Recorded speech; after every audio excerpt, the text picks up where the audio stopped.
Assalamualaikum warahmatullahi wabarakatuh. Yang terhormat Bapak Reza Hardian, SMM, selaku dosen manajemen sumber daya manusia. Di sini saya izin memperkenalkan diri.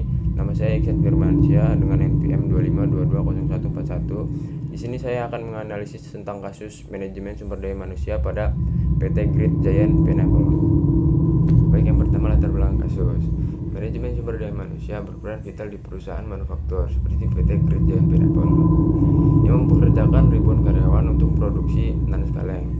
Namun akhir-akhir ini bagian produksi mengalami penurunan produktivitas. Target bulanan sering terlambat, tingkat absensi karyawan meningkat, dan kualitas produk menurun. Kondisi ini menimbulkan kerugian serta menghambat distribusi produk, sehingga menunjukkan adanya masalah dalam pengelolaan SDM yang perlu segera ditangani oleh manajemen. Selanjutnya, identifikasi permasalahan. Yang pertama, tingkat kedisiplinan karyawan yang rendah.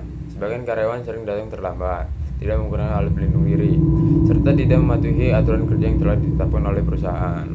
Hal ini menyebabkan proses produksi menjadi terganggu dan berpotensi menimbulkan kecelakaan kerja. Yang kedua, tingginya tingkat absensi karyawan. Banyak karyawan yang tidak masuk kerja tanpa alasan yang jelas. Tingginya tingkat absensi menyebabkan kekurangan tenaga kerja di bagian produksi, sehingga target produksi tidak dapat tercapai sesuai rencana. Yang ketiga, kurangnya pelatihan dan pengembangan karyawan. Perusahaan belum memberikan pelatihan secara rutin kepada karyawan baru maupun karyawan lama. Akibatnya, keterampilan kerja karyawan tidak berkembang dan produktivitas menjadi lebih rendah. Yang keempat, motivasi kerja karyawan yang menurun. Sebagian karyawan merasa kurang pendapatan penghargaan atas kinerja yang mereka lakukan. Sistem pemberian bonus dan penghargaan belum berjalan secara maksimal, sehingga semangat kerja karyawan menurun. Selanjutnya, analisis kasus menggunakan teori Amsterdam. Yang pertama, motivasi kerja. Menurut teori hierarki kebutuhan dari Abraham Maslow, manusia memiliki kebutuhan yang harus dipenuhi secara bertahap, mulai dari kebutuhan dasar hingga kebutuhan penghargaan dan aktualisasi diri. Dalam kasus ini, kebutuhan penghargaan karyawan belum terpenuhi karena perusahaan belum memberikan penghargaan yang memadai bagi karyawan yang berprestasi. Hal ini menyebabkan motivasi kerja karyawan yang menurun. Yang kedua, disiplin kerja. Disiplin kerja merupakan sikap patuh terhadap peraturan yang berlaku dalam perusahaan.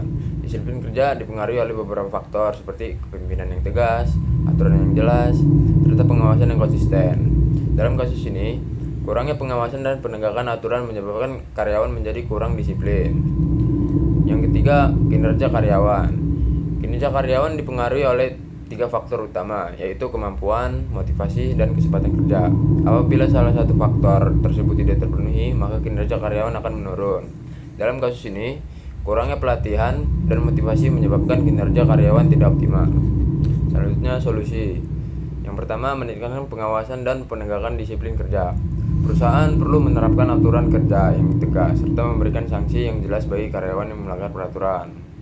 Selain itu, perusahaan juga perlu meningkatkan pengawasan terhadap karyawan selama jam kerja berlangsung. Contohnya, memberikan teguran tertulis bagi karyawan yang sering terlambat, memberikan sanksi sesuai peraturan. Yang kedua, meningkatkan pelatihan dan perkembangan karyawan. Perusahaan perlu memberikan pelatihan secara rutin kepada karyawan agar keterampilan kerja mereka meningkat.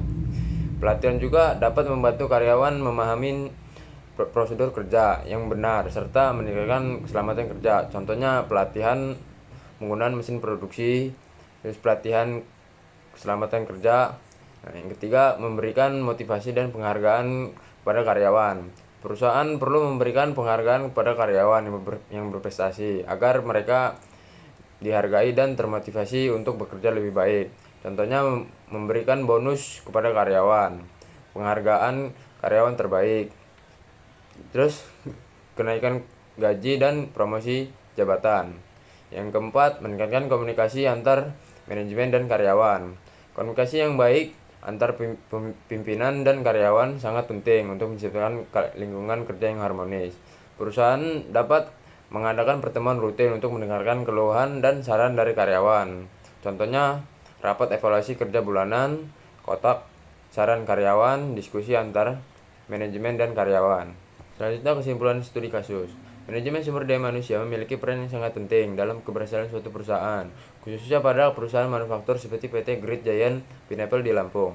Permasalahan yang terjadi dalam perusahaan seperti rendahnya disiplin kerja, tingginya tingkat absensi, kurangnya pelatihan, serta menurunnya motivasi kerja karyawan dapat menyebabkan penurunan produktivitas dan kualitas hasil produksi.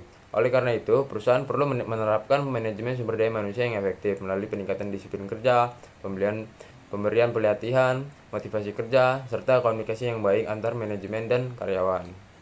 Baik, terima kasih sudah mendengarkan presentasi dari saya. Wassalamualaikum warahmatullahi wabarakatuh.